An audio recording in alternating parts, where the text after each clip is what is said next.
2 ദിവസങ്ങൾക്ക് ശേഷം വൃന്ദ അവളുടെ കോളുകൾ ഗൗരിയെ തേടി നിരന്തരം വന്നുകൊണ്ടിരുന്നു. അവൾ ആരാണെന്നോ എന്താണ് അവളുടെ ലക്ഷ്യമെന്നോ വൃന്ദ ഗൗരിയെ അറിയിക്കുന്നുണ്ടായിരുന്നില്ല.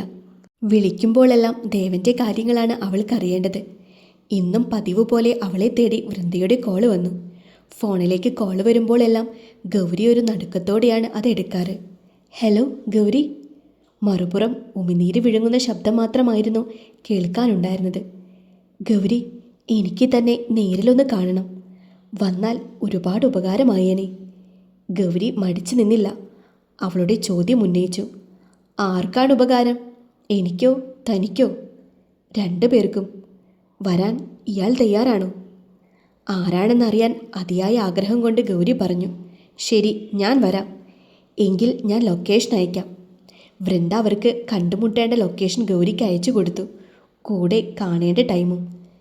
ഇതെല്ലാം കാണുമ്പോൾ ഗൗരിയുടെ ഉള്ളിൽ വേണ്ടാത്ത ചിന്തകളും സംശയങ്ങളും മാത്രമായിരുന്നു. ആ കുഞ്ഞിൻ്റെ ചിരിയുടെ ശബ്ദമെല്ലാം അവളെ അസ്വസ്ഥയാക്കി. വൃന്ദ പറഞ്ഞതുപോലെ ഗൗരി ആ റെസ്റ്റോറൻറ്റിലേക്ക് എത്തിച്ചേർന്നു. ഇതിനു മുൻപ് വൃന്ദയെ കണ്ടിട്ടില്ലാത്തതുകൊണ്ട് അവൾ അവിടെ ഒരു ഭാഗത്തേക്ക് ചെന്നിരുന്നു.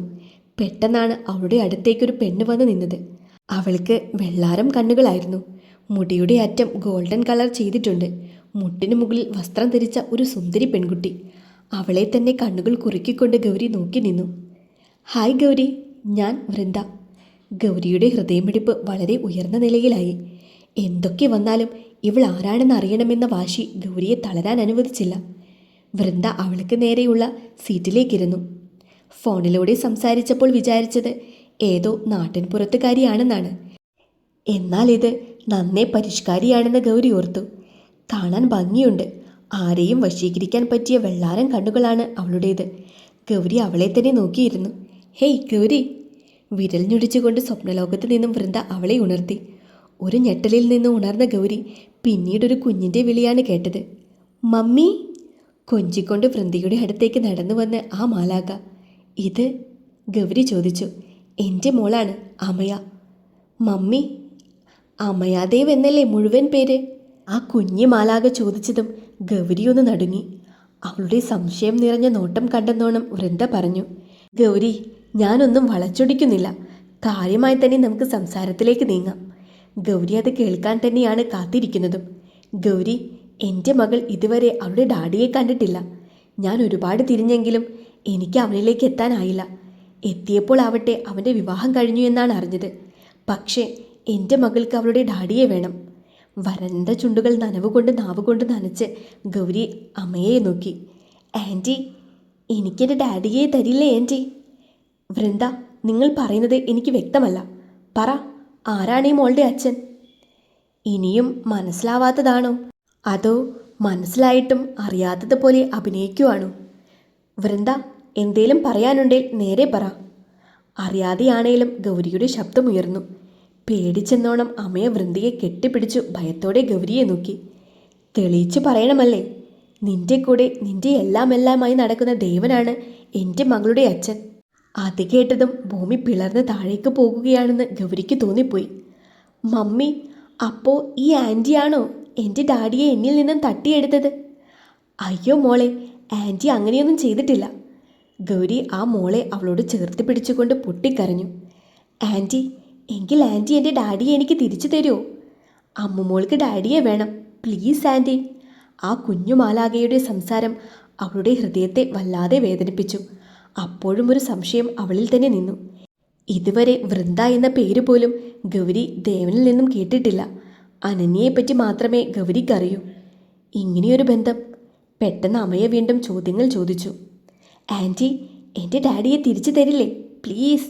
അമ്മയുടെ നെറ്റിലൂടെ തലോടിക്കൊണ്ട് അവളുടെ നെറ്റിയിൽ അമർത്തി ചുംബിച്ചുകൊണ്ട് ഗൗരി നിറകണ്ണുകളോടെ വൃന്ദയെ നോക്കി. അവിടെയും ശോകഭാവം തന്നെയാണ്. വൃന്ദ, ഞാൻ എന്ത് വേണം? ഗൗരി അവളോട് ചോദിച്ചു. അറിയില്ല ഗൗരി, നിന്റെ തീരുമാനം പോലെ ഇരിക്കും ഇനിയെല്ലാം. ഞാനൊരിക്കലും ദേവനെ തിരഞ്ഞു വരില്ലായിരുന്നു. എൻ്റെ മകൾ അന്വേഷിച്ചില്ലെങ്കിൽ ഇപ്പോൾ അവളുടെ ചോദ്യങ്ങൾക്ക് എനിക്ക് മറുപടി ഇല്ലാതെ ആവുകയാണ്. അതുകൊണ്ടാ. മനസ്സിലാകുന്നുണ്ട് വൃന്ദ. ഞാൻ എന്ത് ചെയ്യാനാ? ഗൗരി അവളുടെ വയറിൽ പതിയെ തലോടിക്കൊണ്ട് കണ്ണുനീർ പൊഴിച്ചു. അവളുടെ ആ തലോടൽ കണ്ട് വൃന്ദ അവളെ സൂക്ഷിച്ചു നോക്കി. നീ പ്രഗ്നൻ്റ് ആണോ?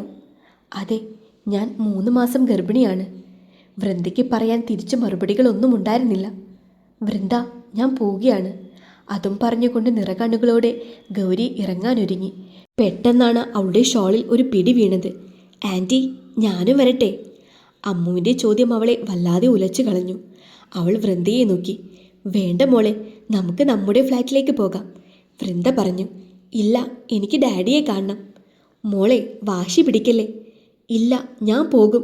എനിക്ക് ഡാഡിയെ കാണണം. ഞാൻ ആൻറ്റിയുടെ കൂടെ പോവാ. മോളെ, അമ്മു. അപ്പോഴേക്കും അമ്മു ഗൗരിയുടെ അടുത്തേക്ക് ഓടി അവളെ ഇറുകെ പുണർന്നു. ആ പിഞ്ചു കുഞ്ഞിൻ്റെ മുഖത്തെ വിഷമം കണ്ടില്ലെന്ന് നടിക്കാൻ ഗൗരിക്കുമായില്ല. വൃന്ദ, മോൾ എൻ്റെ കൂടെ വന്നോട്ടെ. ഇല്ല ഗൗരി, അവളിപ്പോൾ ഇങ്ങനെയെല്ലാം പറയും. പക്ഷെ അവൾക്ക് ഞാനില്ലാതെ പറ്റില്ല. മമ്മയും വാ, നമുക്ക് ഡാഡിയുമായി വരാം. അത് കേട്ടതും ഗൗരി അമ്മുവിനെ അവളിൽ നിന്നും വേർപ്പെടുത്തിക്കൊണ്ട് നടന്നു. ഒരിക്കലും ദേവനെ മറ്റൊരാൾക്ക് വിട്ടുകൊടുക്കാൻ അവൾ ഒരുക്കമായിരുന്നില്ല. സത്യങ്ങൾ അറിയുന്നതുവരെ അവളുടെ മാത്രമായിരിക്കും ദേവനെന്ന് അവൾ ഉറപ്പിച്ചു.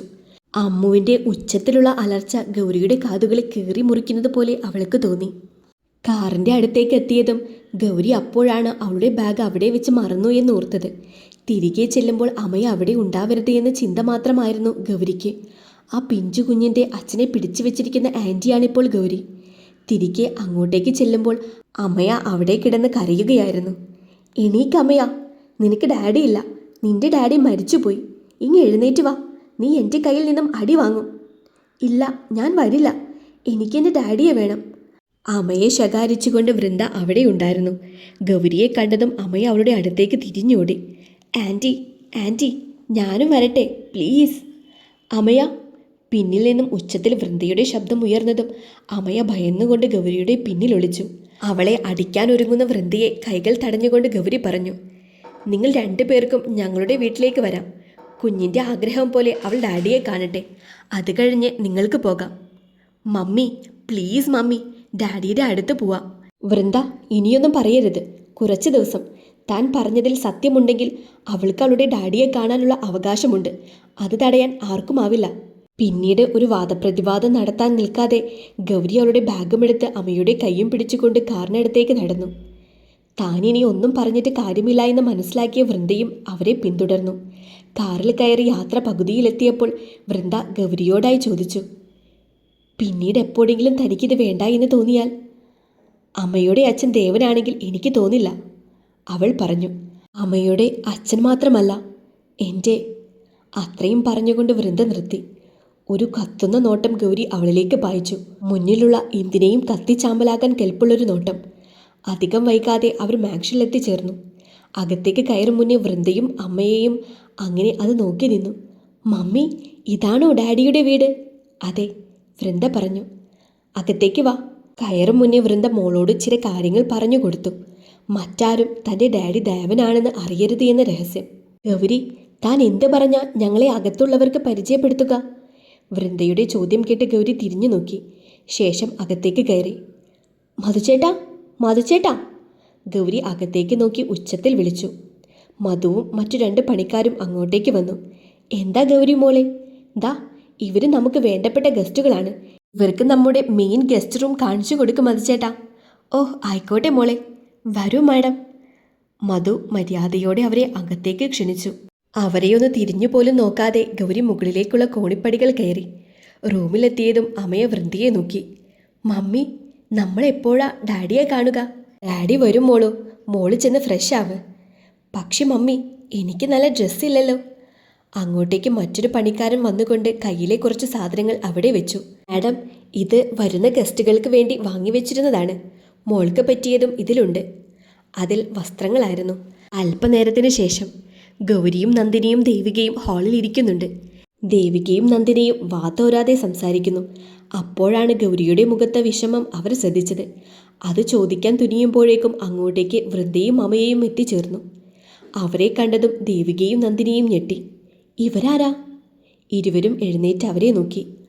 ആ അമ്മ, ഇത് വൃന്ദ. ആഹാ, ഇവരാരാ മോളെ?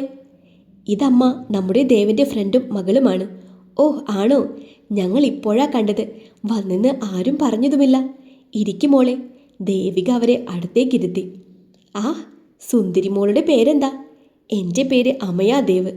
ആ നല്ല പേരാലോ. ദേവിക ആ മോളെ കൊഞ്ചിച്ചുകൊണ്ട് സംസാരം തുടങ്ങി. കേട്ടോ നന്ദിനി, എനിക്കും ഇതുപോലെ ഒരു പേരക്കിടാവിനെ വേണം, നല്ല മിടുക്കി മോളെ. അതും പറഞ്ഞുകൊണ്ട് ദേവിക ഗൗരിയെ നോക്കി. തരില്ലേ മോളെ നീ? ദേവികയുടെ ചോദ്യം കൂടെ ആയപ്പോൾ അവളൊന്ന് പരിങ്ങി. തരും അമ്മി. അല്ല, മോള് ദേവൻ്റെ കൂടെ എവിടെയാ പഠിച്ചത്? ദേവിക തിരക്കി. ഞാൻ ദേവൻ്റെ കൂടെ US. ഓ, അവിടെയാണല്ലേ.